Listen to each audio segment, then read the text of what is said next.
misrepresentatives. We've got 45 there. Yeah.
Guten Tag, willkommen an alle, willkommen an unsere Ehrengäste aus Neuseeland. Wir haben heute 3 Schriftsteller. Mein Name ist Rosie Goldsmith, ich bin Journalistin aus England und ich habe eine lebenslange Leidenschaft für Deutschland, die deutsche Sprache und auch für Neuseeland und deswegen bin ich hier. Heute in dieser Veranstaltung werden wir die Kurzgeschichten besprechen. Kurzgeschichten aus Neuseeland. Wir haben dafür auch, wie gesagt, 3 wunderbare Schriftsteller aus Neuseeland. Now this is one of the greatest forms of world literature, the short story. We're going to talk about that this afternoon. And in spite of New Zealand being one of the smallest countries in the world, it really does produce, I was going to say not the longest short stories, but it does produce some of the greatest short stories. Now, you may have heard of a certain Catherine Mansfield. You can't escape Catherine Mansfield when you're talking about the short story in New Zealand. I'm sure we'll end up talking about her today, but we have a few living examples as well. I'd like to introduce you to Tina Makereti in the middle, Anna Jackson here to my left, and CK or Carl Stead. Now, before I throw them into the bull ring, so to speak, I'm just going to give you a quick introduction to who they are, what they are, and then we can get to the meat of the matter, which is the literature. I think you say meat in New Zealand rather than vegetables, the meat and veg of the matter. And we'll talk about the literature and about short stories. Tina is a very successful writer of fiction and non-fiction. She writes also a lot about science and science fiction. And she somehow combines Maori storytelling with science fiction. You'll be amazed. It is quite an extraordinary combination. Her first collection of short stories, Once Upon a Time in Aotearoa, was published in 2010. Tina also teaches creative writing, and she's currently writer in residence here in Frankfurt at the Weltkulturen Museum. Anna Jackson is a very well-known poet in New Zealand, a wonderful poet. She's from Auckland, and she's also a university lecturer. She wrote her thesis on diary writing, the diaries of Catherine Mansfield, amongst others. You can't really escape Catherine Mansfield, can you, in New Zealand? Remember your mic. Now, Anna's 5th collection of short stories. She started in 1999 writing poems, and her themes are often family and childhood and so on. And her first solo book of poetry, before we get on to the 5th one, was called The Long Road to Tea Time, which is an absolutely wonderful title. And it tells you more, I think, when you read those poems or any of her poems about her approach to poetry, which is very much, which she'll tell us more about, but it's a kind of, they're little epic narratives, really.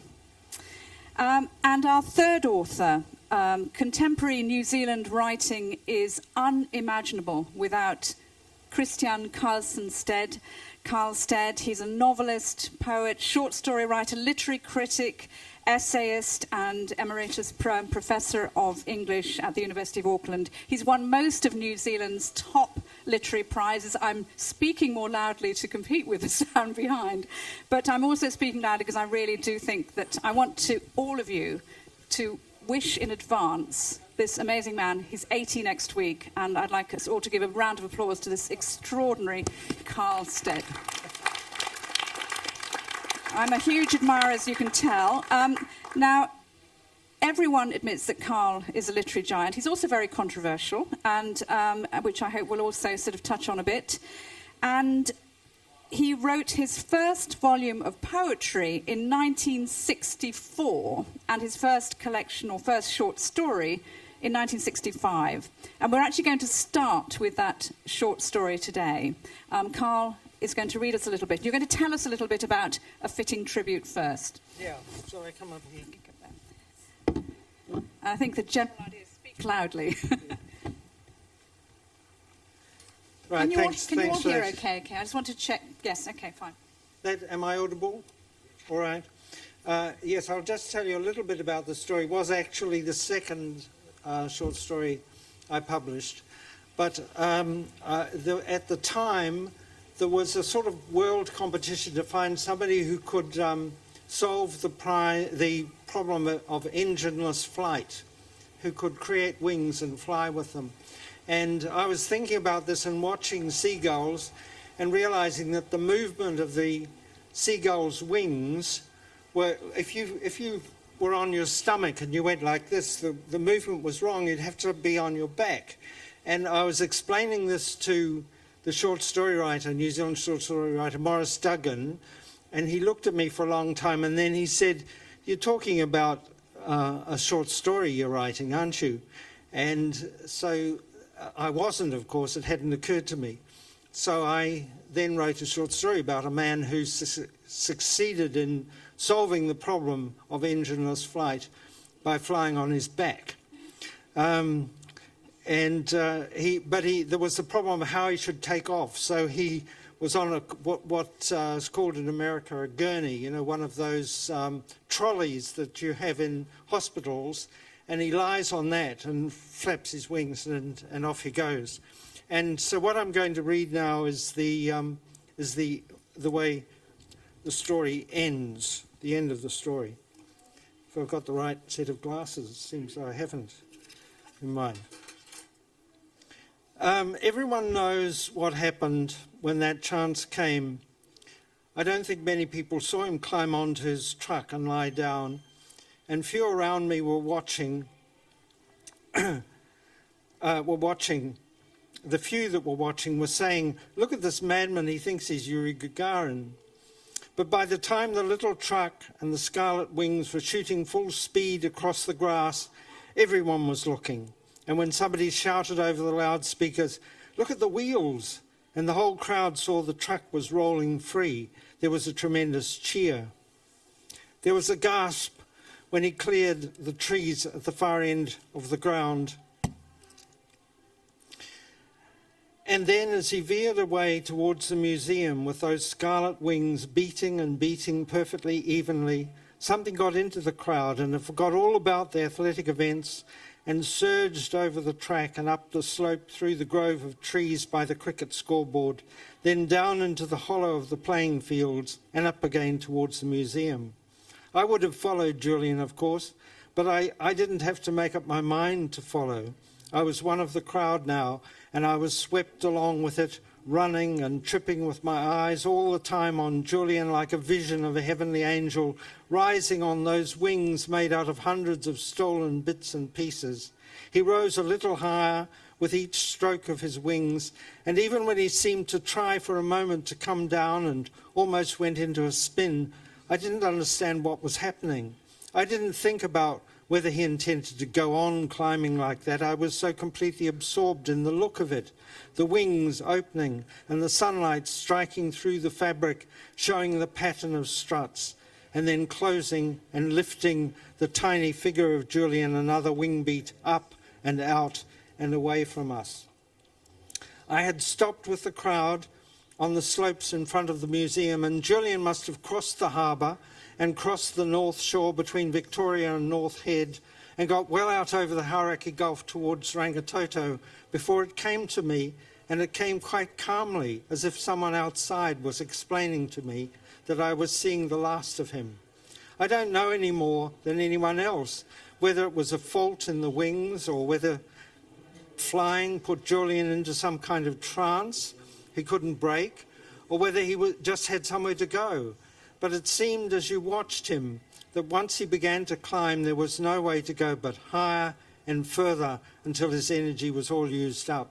I stood there with everyone else, watching him get smaller and smaller until we were only catching flashes of colour and losing them again, and finally there was nothing to see, and we all went on standing there for I don't know how long, until tea time anyway.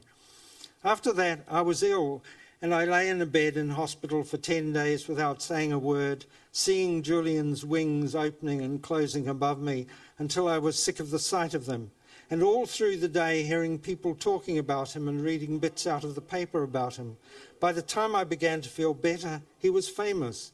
And I remember when a doctor came to see me and explained I was pregnant and asked who the father was, I said, Julian Harp. And I heard him say to the sister, she needs rest and quiet. Soon I learned to say nothing about Julian. He belongs to the public, and the public makes what it likes of him. But if you ever came out of a building and found your umbrella missing, you might like to believe my story, because it may mean you contributed a strut to the wings that carried him aloft. Thank you very much.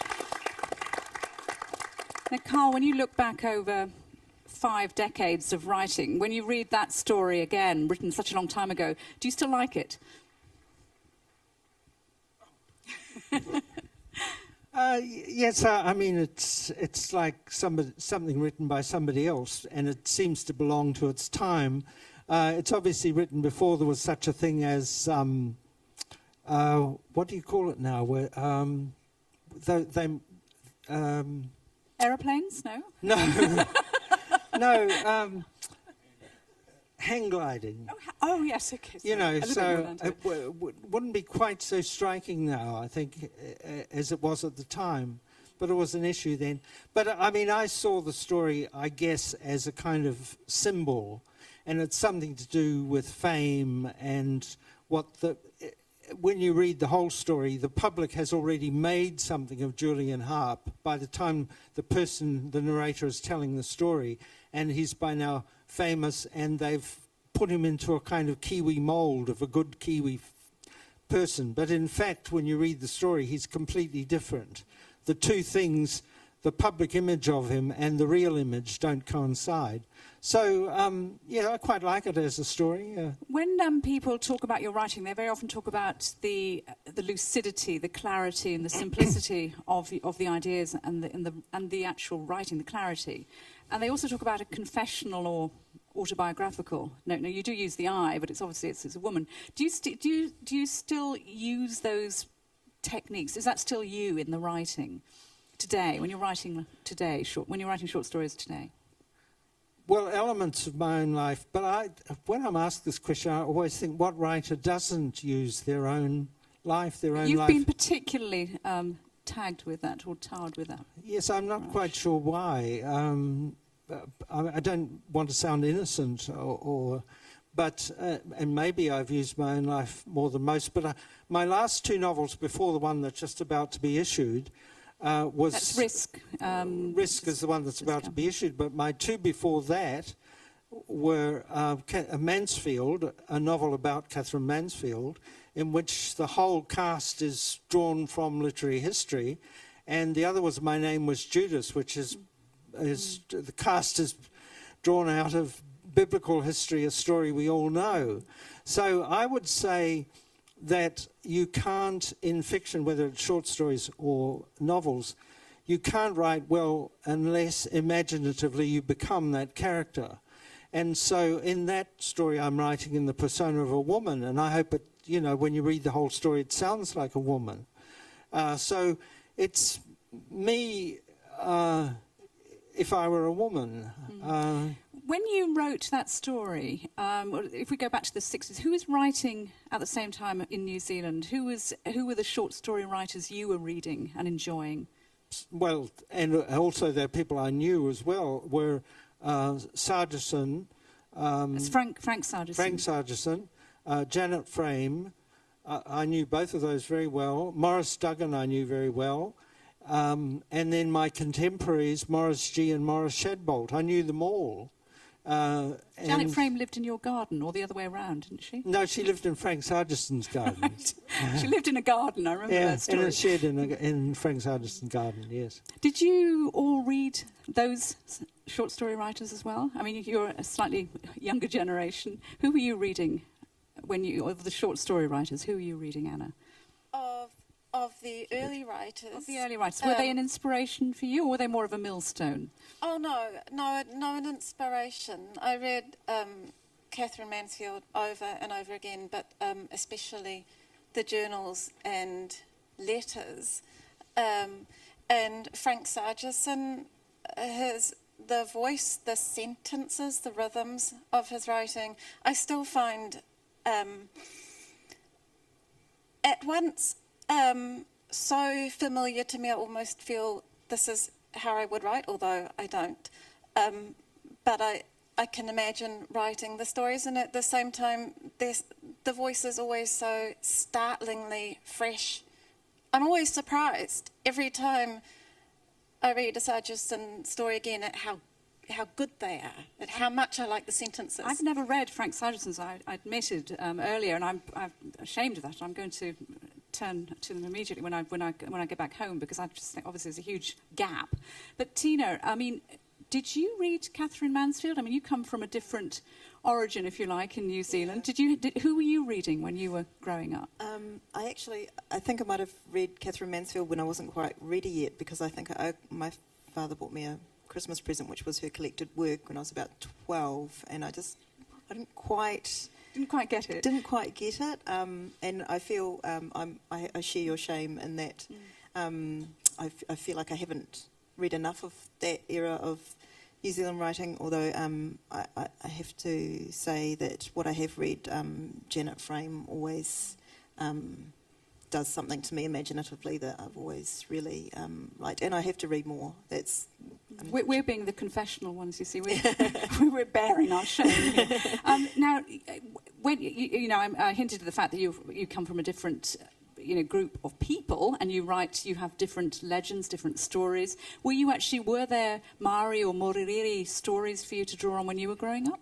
Written down and in collections? Oh, certainly, yeah. I think every New Zealand child, there's one particular, was it Peter Gossage? There's one particular set of Maori stories that everyone's familiar with, and if not... And everybody would read them, whether Maori or Pakeha. I think so. Do you remember the Maori stories? When I was a child, it was something called Maoriland fairy tales, but certainly I read all those stories about Maori's feats. Yeah, but at the same time, I didn't. It wasn't until I was older that those things became very, very important to me. So nearly adult. Yeah. And what you've done is very interesting with the short story. I mean, you've brought a collection of 13 shorts, Once Upon a Time in Aotearoa, to us as well, and you're going to read from one of those stories. Yeah. Tell me about, because I do think this is an absolutely fascinating way to go about stories and storytelling. Tell us how you've written these stories. I mean, I think it was something that a spark happened in my MA year of doing creative writing between, we're sitting in a workshop and one person said, think of mythology that you know, and it was world cultures, actually. I'd been interested in mythology from everywhere, but the ones that I really kind of internalised were the Māori ones that I was reading. So I kind of came to my own Māori culture through education, and that I went to university and did anthropology and Māori studies. And so I went back to that and thought, well, what if the gods were living in contemporary times and were human? But interestingly, the story that I'm going to read today, I had two tangents. There was that very strong traditional mythology that I was gaining a lot of creative energy from, but also the concept of the mythologies that we live, our contemporary mythologies. So I'm going to read a little bit of What Men Do, which talks about, it was me thinking, what ideas do we have about what it is to be a man, or what it is to be, how we behave. So how Carl's our written about a families- woman, and you're writing about a man in this particular. Indeed. See, we didn't work that out before.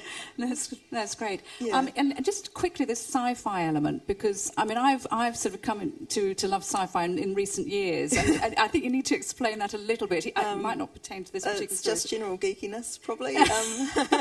Sci-fi and Maori storytelling to me sounds Yeah. like a fabulous combination. I think there was something in my head for a long time, right from, it was my late teens when I started university, and I started looking at the mythologies and going right back to not just the Maui stories, but pre-human stories of the creation of the universe. And the first time I read that, I can't remember where that was.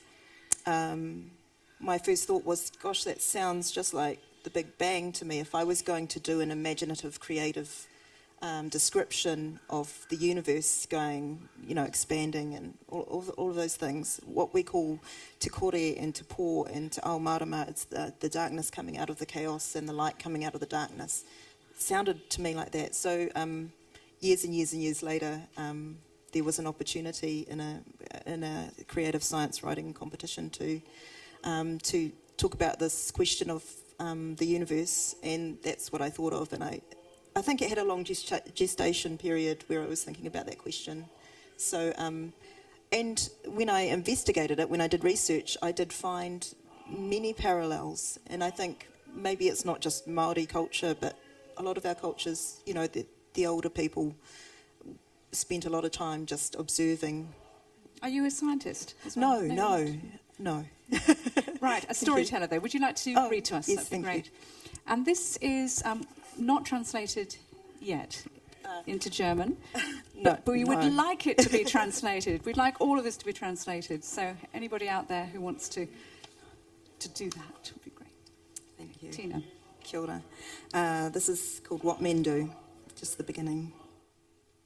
The boy showed up at his great-grandfather's flat any time between 5 p.m. and midnight most nights. It depended on when his parents got home from work and how long it took them to drink themselves from tiredness to a state of meanness that required careful avoidance. The great-grandfather's flat was 2 doors down, and the boy was 14, so his habitual movement between homes was generally tolerated by all. He had begun this habit at the age of 9, when, during a particularly fierce mood, his mother had pursued him with a frying pan, aiming for his head but only making contact with his shoulder as he darted away. As he ran out of the kitchen door, he had turned to take one last look, and it was as if his mind took a snapshot of that moment.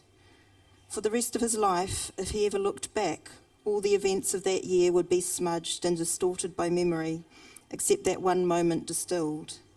What he saw was this: his mother, her arm raised, her face unfocused as if a camera had caught it mid-movement, her mouth nothing more than a gaping smear. But somehow, the frying pan in sharp focus, its edges and beaten contours brilliant and hard. His father in the background, far away it seemed, head tilted back, exposing the rough stubble on his neck, intently focused on emptying his glass. To the right, the iridescent glow of the microwave digital clock saying 8:43 p.m. Beside the kitchen window reflecting the room, darkness outside. That evening, the first of many, he surprised his great-grandfather, who he called Koro Joe, to distinguish him from his late grandfather, who had been Koro. The door was unlocked, and the boy rushed in to see Koro Joe sitting at the small formica table, pouring himself the last of his flagon for the night, his eyebrows jumping in mild surprise above his sleepy eyes. His door was always unlocked for his mokopuna, but this was a little later than usual. The boy told his story, and the great-grandfather shook his head and said, "Those bloody buggers, those bloody kids," and got out the whiskey, because it was top shelf that was needed to deal with a shock. This was how the boy had his first drink, just a drop of whiskey to warm him up and calm him down. "Won't get this again, boy," said Koro Joe, and he didn't, though from that night onwards there was always a glass of beer left in the flagon in case the boy came in. Whiskey was not what the boy had needed, and his stomach lurched when the spirits hit it. Koro Joe guessed the problem. You've got no lining in your stomach, eh, boy? He pushed himself upwards again, a long, slow, pained movement that caused the chair to scrape backwards along the lino. The boy flinched at the screech of chair leg on floor and imagined the sound could have been caused by the bones in Koro Joe's hips. The bones in Koro Joe's hip joints grinding against each other as he straightened up. Koro Joe's standing up straight was not like other people standing up straight. His body unfolded only so far, and then it seized, refusing to move past a vague Z shape. Then he shuffled. He placed one foot in front of the other, but only just fractionally in front, and did not lift high enough for his slippers to entirely leave the floor, so that the boy now heard a ship, ship, ship, as the great-grandfather made his slow way to the cupboard. The old man took bread and a saucer of butter from the cupboard and jam and shuffled them back to the table. It took him 4 steps to turn back again, and, the boy was counting now, 24 shuffle steps back to the cupboards and drawers where he bent ever so carefully and gathered a plate and knife. By his 4th visit, the boy was doing all the fetching for his koro, jumping up if Koro Joe so much as lifted his arms in preparation to push himself out of his chair. Koro Joe saw this as the natural order of things and announced his pride in his grandson's helpfulness, but the boy simply found his great-grandfather's sluggish movements too torturous to wait on. That first night, the boy plastered butter and jam on the bread and ate 6 slices before the old man told him to slow down. The bread was stale enough that even the flavour of butter and Greg's raspberry couldn't hide it, but the boy really didn't care. It was not Koro Joe's habit to suggest anybody go easy on food, especially when they were hungry, but he knew there wouldn't be any more money until the pension on Tuesday. As the years passed, the only anxiety he would ever feel about his great-grandson's regular presence in his flat was over whether he would be able to feed the boy. It was always a good night when he had eaten before coming. Sometimes the parents started off jolly, cooking up a feed. Even better when the boy brought kai with him. Dankeschön.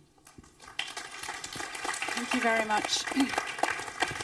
Tina, this is your first collection of short stories. Yes. Is this a form now you want to continue? Is this your great love affair? Absolutely. I'm writing, finishing a novel as well, but I've written short stories, one short story while I've been here and working on another, and it seems to be a form that I can enjoy.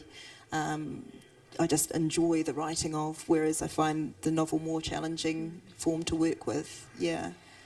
Carl, when you look over the last few years, as you know, sort of looking on you as the if you like, the grand old man who can, in the nicest possible way, who can sort of assess all this. I mean, there's obviously today much more cross-fertilisation generally with stories and themes, and, you know, it's less about farming and the old New Zealand subjects. I mean, what would you say that short stories are about today in New Zealand?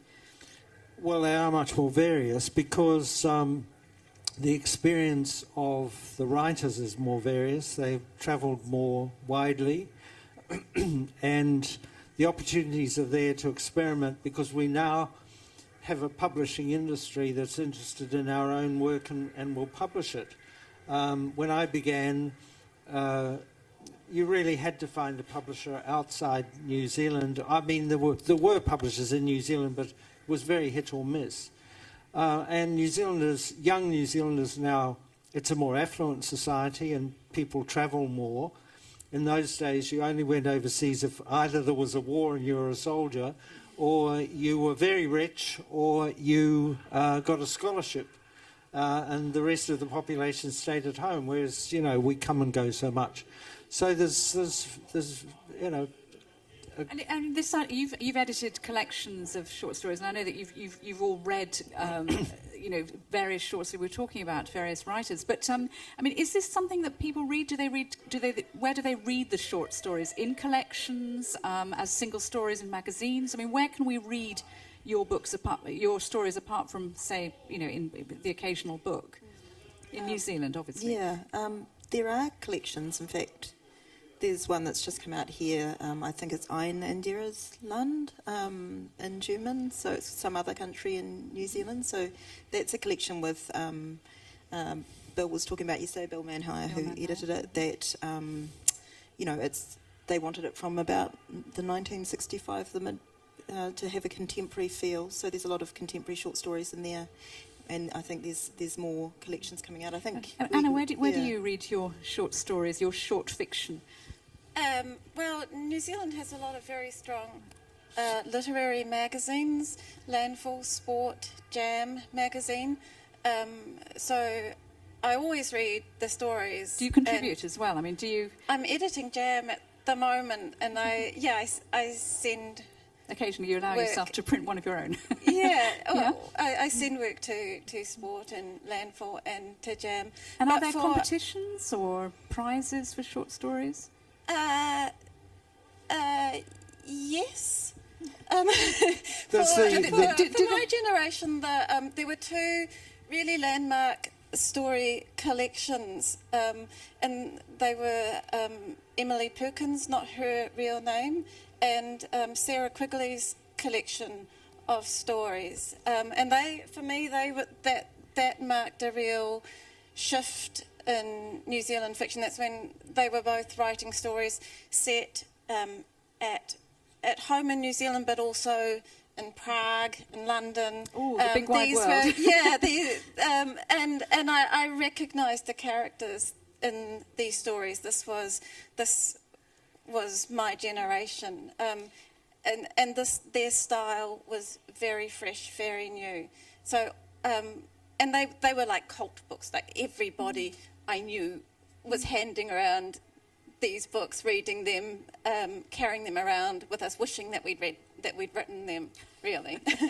I remember when you won the Sunday Times short story competition, which is probably the world's or one of the best known short story competitions in the world. You actually said something that you wished that New Zealand would take the short story as seriously as they did in France. I just remember that particular phrase. Do you think that's still the case, that New Zealand doesn't take short stories seriously enough? Well, no, I think we've tended to take the short story very seriously, partly because of the Mansfield example, and partly because of the problem through the middle years of the 20th century that it was so difficult to get a novel published, and so short stories figured far more. Sargison and Frame were the kind of figureheads at the mast of New Zealand literature. But when I said that about France and the short story, I was really thinking that we are also part of the Anglo-Saxon tradition. And whereas the French have always bestowed great honour on the short story, the English tradition doesn't do that. It regards the novel as the most important form. And so that's what I was referring to there. Now, I know that you're all experts on Catherine Mansfield. If you just very quickly before and you've obviously through the diaries and stories you've studied her as well. What is it about Catherine Mansfield? Why is she one of the world's best short storytellers? Anna. She writes so vividly about the world she sees. Do pitch in, any of you? I mean, this is. I always try to reduce it to its tabloid form. Yeah, no, I feel like I'm dwarfed by the company of Mansfield experts. So they are the two. I know, Carl. Well, first of all, there's an awful lot of Mansfield stories, and only some of them are really excellent. She died at the age of 34. And it's ridiculous in a way to, all you've got is the potential of a great fiction writer. You've got some absolutely excellent first-rate stories, and as it happens, the most of her best are the ones based on her childhood in New Zealand. So that's why she's from that point of view, important. But her great survival ability really depends on the letters and journals. That's where this great raw talent, which was never fulfilled in life, is present almost on every page. And as I said this morning, we really have to thank John Middleton Murray, who took a lot of stick for exploiting her after her death. But if he hadn't done that, there wouldn't be all this material for Absolutely. us to... And Anna, of course, the journal's your particular specialism too. But let's talk about they're not short stories as such. They're short narratives. And Thicket is the book that I've been reading. Tell us how you approach this short storytelling, and it's a very different way. It's a collection of poems. Well, your fifth Thicket isn't. collection. It's not. These aren't short stories. They're little narratives, though. They do tell stories. I mean, I do think of myself as a poet, not a short story writer, and at the same time, I have written some short stories that aren't poems, that are prose stories. So, what is the nub of you start sometimes your starting point is often domestic, it's family, it's you, it's self, but these become allegories and metaphors for much greater, bigger stories, epics. I think the poems in Thicket tell bigger stories than the longer short stories that I have told tell. The short stories, they are very domestic. They're autobiographical, really. I haven't published a collection because they all fictionalise my life, but in inconsistent ways. So the characters are far too similar, but at the same time, they're not telling a coherent story. So it wouldn't work very well. But the poetry, I think, although reviewers always write of how domestic my poetry is, in Thicket it feels to me as though I'm walking a long way away from my Thicket life. is not about vegetation, and it's not one of those typical New Zealand nature collections, if there is such a thing, but it's more about impenetrable subjects, life, isn't it? The thicket of life, if you like. And you're going to read something for us. Yes, shall from I that? Yes, read from Thicket do now? talk us into it a little bit. And then Well, actually, the thing is, I have recently published a long short story, a 10,000-word short story called When We Were Bred, and that is what I had thought I would read from today. But it's quite intricately structured, and it was very hard to think of a selection short enough to read that would still make sense out of the context of the story as a whole. That the form just didn't seem to allow it. But then I remembered that when I thought When We Were Bred was too long to be published in a New Zealand journal, I shortened it into a 40-line poem and published the poem in Sport magazine. It was also Sport magazine that ended up publishing the long story When We Were Bred, so they're a very hospitable publisher. so you're going to read from... I thought I would read the 40-line version of what is a 10,000-word story, and She doesn't you want to can call tell it me a if short it's a story or not. Okay, we will. Thank you, Anna.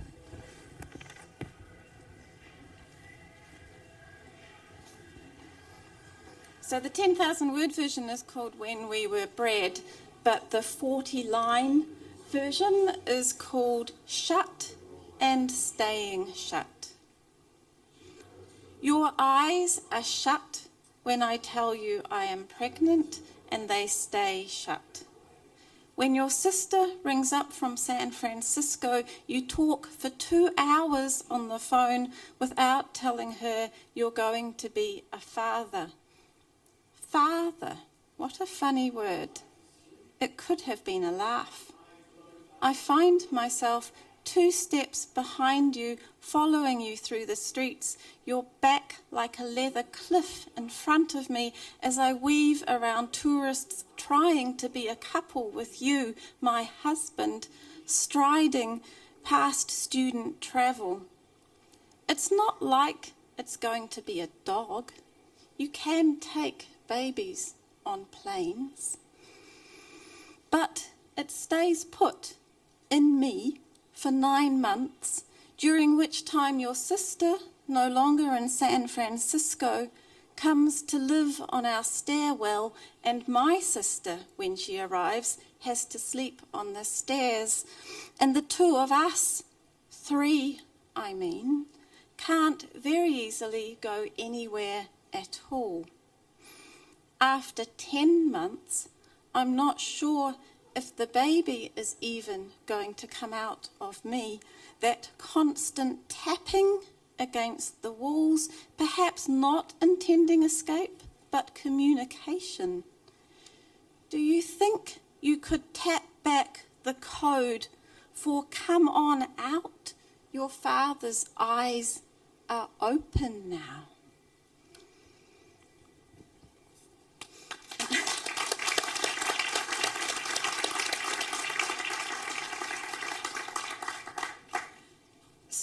So that is the poetry version of a long story that I wrote myself. That is very much a fictionalization of my own life. In Thicket, I tell a wide range of stories, including one that I thought I would read now. It's based on a short story by the Russian writer Sasha Cherny called Mickey the Fox Terrier at the Zoo. I turned that into a poem called Mickey the Fox Terrier at the Zoo, and then thought I should move a little further away from the original, and so I wrote Xena at the Zoo. In Sasha Cherny's story, Xena is the fox terrier's owner. She hardly appears in the story at all. She's just a long way away on the end of a leash. So this is from Xena's point of view. Xena at the zoo. After all, I have to do something with myself. Walking around and around isn't any more tiring than trying to sleep at night and thinking of you. And after you, there will be someone else. This is only the intermission. I am, after all, Russian. I will not look back like Lot's wife looked back till I might as well be made of salt. I will not cry a single salt tear for you. Leave it to the men to send elaborate telegrams in the night after it is all over, to declare that if there are stars in the sky, they must be there because without them some lovesick poet would die. I'll walk my little dog at the zoo. I read once that a lion can love a little dog.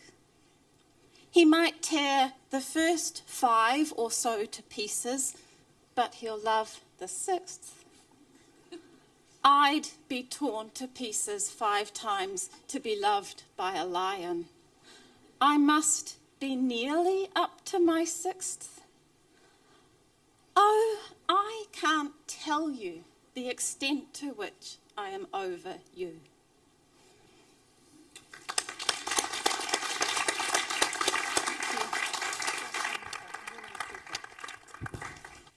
Thank you so much for some fantastic readings today. We have about 3 minutes, which we can do 3 questions, or we can do 2 questions, or 1 question, or no questions. Anybody got any really good questions? No pressure.